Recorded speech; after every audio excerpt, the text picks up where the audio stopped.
룻기 1장.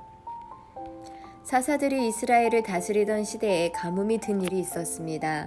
그때에 엘리멜렉이라는 사람이 아내와 두 아들을 데리고 유다 땅 베들레헴을 떠나 모압 지방으로 갔습니다.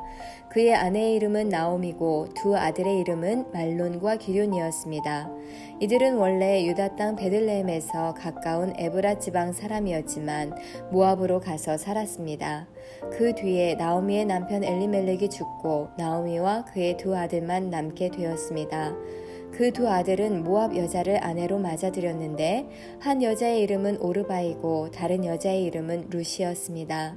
나오미와 그의 아들들은 모압에서 10년쯤 살았습니다. 그러다 말론과 기럐마저 죽어버리자 나오미는 남편과 두 아들을 잃고 홀로 남게 되었습니다. 그러던 어느 날 나오미는 여호와께서 자기 백성을 돌보아 유다에 풍년이 들게 하셨다는 소식을 들었습니다. 그래서 모압을 떠나 고향으로 돌아갈 준비를 했습니다. 나오미의 두 며느리도 함께 떠날 준비를 했습니다. 그들은 살던 곳을 떠나 유다 땅으로 가려고 길을 나섰습니다. 나오미가 두 며느리에게 말했습니다. 너희는 각자 너희 어머니의 집으로 돌아가거라. 너희가 나와 죽은 내 아들을 잘 보살펴 주었으니 여호와께서 너희를 잘 돌보아 주시기를 바란다.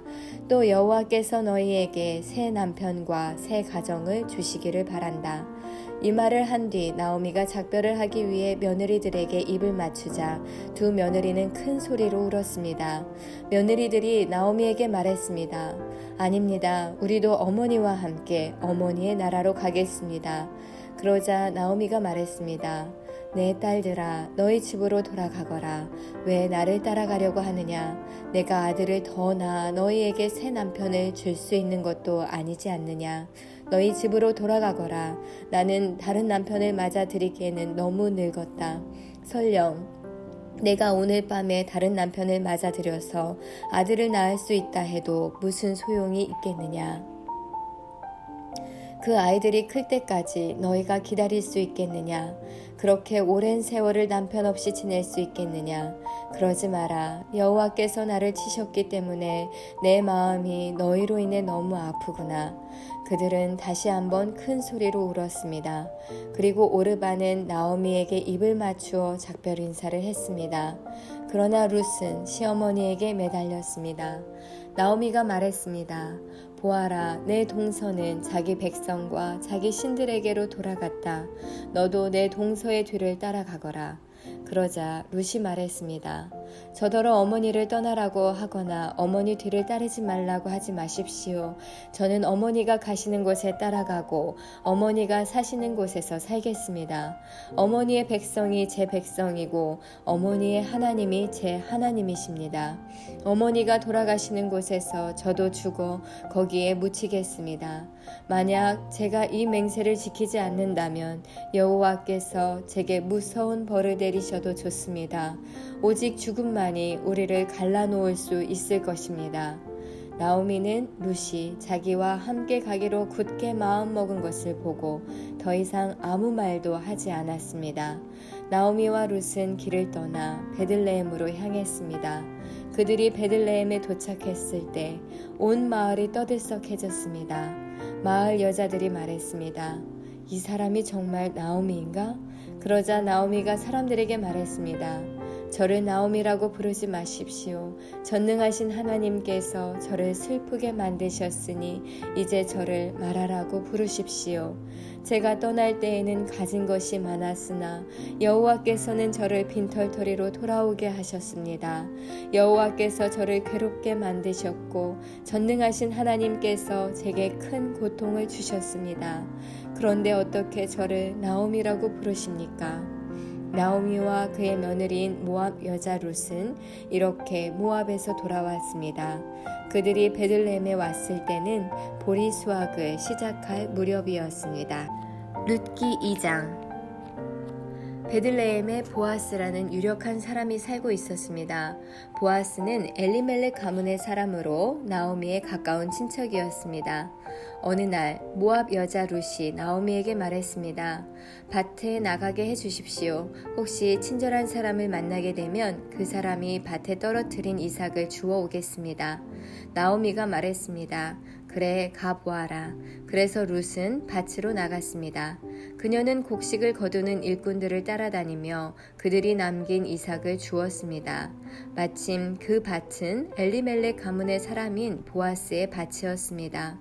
보아스가 베들레헴에서 와서 일꾼들에게 인사하고 있었습니다. 여호와께서 그대들과 함께 계시기를 비내 일꾼들도 인사했습니다. 여호와께서 주인님께 복 주시기를 빕니다.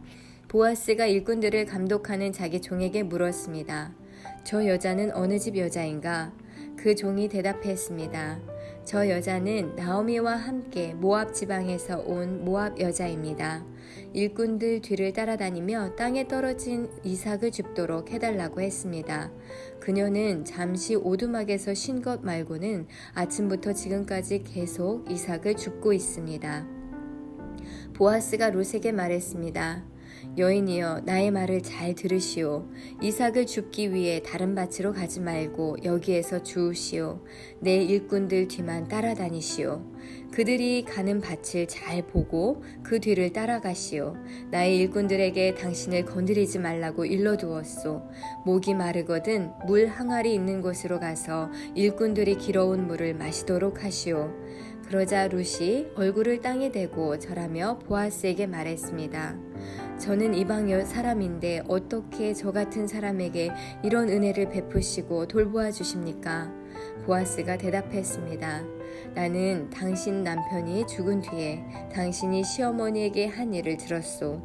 또 당신이 당신 부모와 당신 나라를 떠나 아는 사람 하나 없는 이 나라로 온 것도 다 알고 있소. 여호와께서 당신이 한 일을 갚아주실 것이요. 작은 새가 자기 어미 날개 아래로 피하듯이 당신이 여호와께 왔으니 이스라엘의 주 하나님께서 당신에게 넉넉히 갚아주실 것이요. 그러자 룻이 말했습니다. 나의 주여, 당신께 은총을 입기 바랍니다. 저는 당신 종들 중에 하나와 같습니다. 그런데도 당신은 이렇게 종의 마음을 위로하는 말씀을 해주셨습니다. 식사할 시간이 되자 보아스가 룻에게 말했습니다. 이리로 오시오. 같이 먹읍시다. 자, 빵을 2초에 찍어 드시오. 룻이 일꾼들 옆에 앉자 보아스가 룻에게 볶은 곡식을 주었는데 룻이 배불리 먹고도 남을 정도로 많았습니다. 룻이 이삭을 주우려고 일어나자 보아스가 일꾼들에게 말했습니다. 저 여자가 곡식단 사이에서도 이삭을 주울 수 있도록 내버려 두고 쫓아내지 마라. 또 단에서 이삭을 조금씩 떨어뜨려서 저 여자가 주울 수 있게 하고 여자를 꾸짖지 마라. 룻은 저녁까지 그 밭에서 이삭을 주었습니다. 주운 이삭을 떨었더니 보리가 한 에바쯤 나왔습니다. 룻은 그것을 가지고 마을로 돌아갔습니다. 룻은 시어머니에게 모은 것과 함께 자기가 배불리 먹고 남은 음식도 꺼내서 드렸습니다. 나오미가 룻에게 물었습니다. 오늘 어디서 이 이삭을 주었느냐? 어디서 일했느냐? 너를 이렇게 생각해준 사람에게 복이 있기를 빈다. 그러자 룻이 대답했습니다. 제가 오늘 일한 밭의 주인은 보아스라고 합니다. 나오미가 며느리에게 말했습니다. 여호와께서 그 사람에게 복 주시기를 빈다. 여호와께서는 산 사람이나 죽은 사람 모두에게 자비를 베푸시는구나. 보아스는 우리의 가까운 친척이란다. 우리 가족의 땅을 사서 되돌려 줄 수 있는 사람이지. 룻이 말했습니다. 보아스는 저에게 자기 일꾼들 가까이에서 계속 일하라고 했습니다. 수확이 끝날 때까지 그렇게 하라고 했습니다. 나오미가 며느리 룻에게 말했습니다. 그 사람의 여종들 가까이에서 일하는 것이 좋겠다. 내가 다른 밭에서 희롱을 당하지 않아도 되니 말이다. 룻은 보아스의 일꾼들 가까이에서 이삭을 주우며 시어머니를 모시고 살았습니다.